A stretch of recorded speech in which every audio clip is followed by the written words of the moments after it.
కీర్తన 28. మనవి కృతజ్ఞతాస్తుతి. నాకు రక్షణ దుర్గమునైన ప్రభు, నేను నీకు మొర పెట్టుకొనుచున్నాను. నీవు మౌనము వహింపవలదు. నీవు మౌనము వహింతువేని నాకును మృత లోకమున కేగు వారి గతియే పట్టును. నేను గొంతెత్తి నీకు మొర పెట్టుకొనుచున్నాను. నీ సహాయమును అర్థించుచున్నాను. నీవు నా వేడుకోలును ఆలింపుము. నేను నీ పవిత్ర మందిరము వైపు చేతులెత్తుచున్నాను. దుష్కార్యములు చేయు దుష్టులతో పాటు నన్ను గొనిపోకుము. వారు కుటిల మనస్కులై శాంతి కాముకులుగా నటింతురు.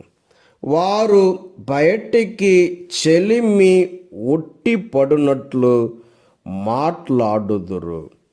ప్రభు, వారి చేయిదములకు గాను వారు చేసిన దుష్కార్యములకు గాను నీవు వారిని దండింపుము. వారు చేసిన చెడ్డ పనులన్నింటికి గాను వారికి ప్రతిఫలమిమ్ము. వారు ప్రభువు చేసిన కార్యములను గుర్తింపరైరి. ఆయన చేసిన సృష్టిని గమనింపరైరి. కనుక ప్రభువు వారిని నిర్మూలనము చేయును.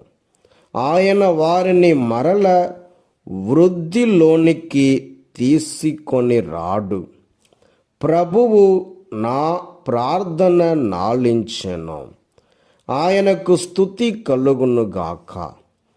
ప్రభువు నాకు బలము, నాకు డాలు. నేనతనిని నమ్మెదను. అతడు నన్నాదుకొనెను కనుక నేను సంతసింతును. అతనిని స్తుతించి కీర్తనలు పాడుదును. ప్రభువు తన ప్రజలకు బలమును దయచేయును. ఆయన తన అభిషిక్తుడికి రక్షణ దుర్గమగును. ప్రభు, నీ జనులను కాపాడుము. నీకు వారసులైన ఈ ప్రజలను దీవింపుము. నీవు వీరికి కాపరివి కమ్ము. వీరిని సదా ఆదుకొమ్ము.